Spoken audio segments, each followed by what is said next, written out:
તો ચૂપ રહેવાના 15 ફાયદા.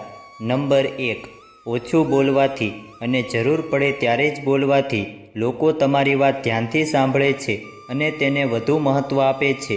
નંબર 2, ચૂપ રહીને આપણે બીજાને વધુ સારી રીતે સાંભળીએ છીએ અને તેમને વધુ સારી રીતે સમજીએ છીએ.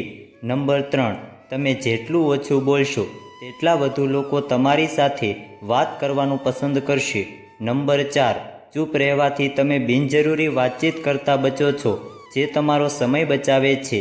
નંબર 5, ચૂપ રહેવાથી મન શાંત રહે છે અને ગુસ્સો પણ નિયંત્રણમાં રહે છે. નંબર 6, થોડો સમય ચૂપ રહેવાથી આપણા મનમાં નવી ક્રિએટિવિટી ઉભરી આવે છે અને આપણે કંઈક નવું કરી શકીએ છીએ.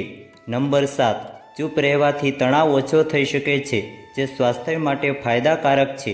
નંબર 8, મૌન એક પાવર છે, જેની મદદથી તમે સામેવાળાને લડ્યા વિના હરાવી શકો છો. નંબર 9, મૌન તમને તમારો ઉદ્દેશ્ય શોધવામાં સહાયતા કરે છે.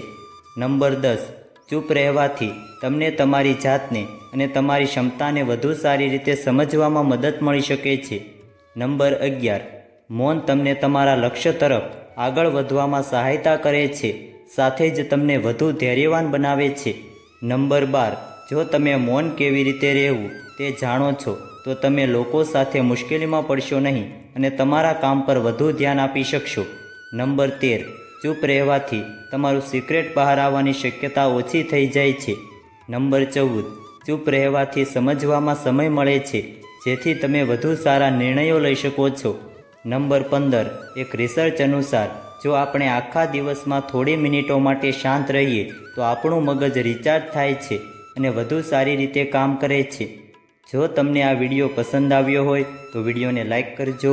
ચેનલમાં નવા છો તો ચેનલને સબસ્ક્રાઈબ કરી દેજો. વિડીયોને છેલ્લે સુધી જોવા બદલ આપનો ખૂબ ખૂબ આભાર.